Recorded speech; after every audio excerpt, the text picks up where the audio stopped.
Hey everyone, in this video we are going to be doing another update for Invest 90L. Before we could get into the video, be sure to subscribe to the channel if you are new and turn on post notifications so you won't miss a single upload or live stream on the channel. Right now we are looking at the 5-day graphical tropical weather outlook from the National Hurricane Center in Miami, Florida. As you can see, we have Invest 90L right now just off the coast of Florida.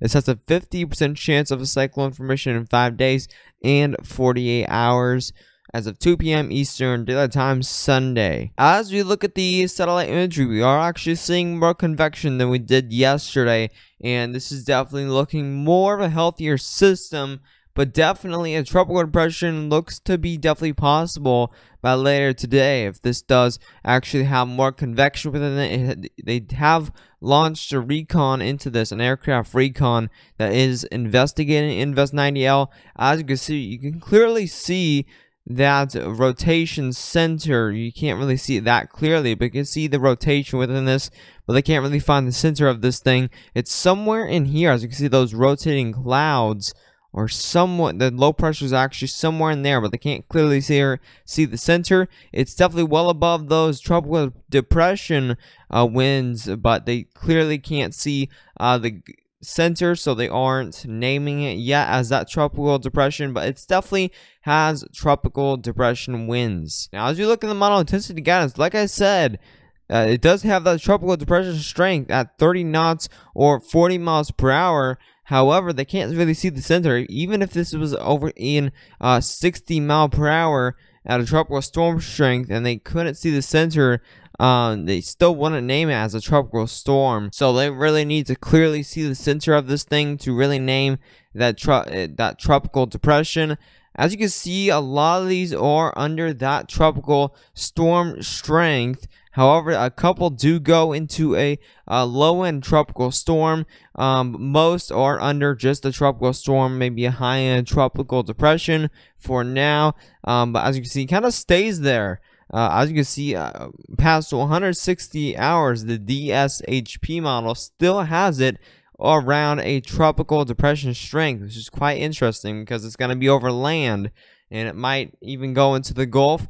We can go ahead and look at these spaghetti models to see if that actually brings into the Gulf. Now, here's these spaghetti models. Now it does have it. It did have it going into the Gulf yesterday. However, now, as you can see, most of these look to be stalling out right near the coastline of Georgia, and that's why it's maintaining its tropical depression strength right near the coast. A lot of these are stalling or moving very slowly around this region of the coast of Florida, Georgia, and South Carolina. So that's where it's maintaining its tropical depression strength. We are seeing definitely some decent warm waters, so that's going to really maintain its strength until it actually weakens from the land.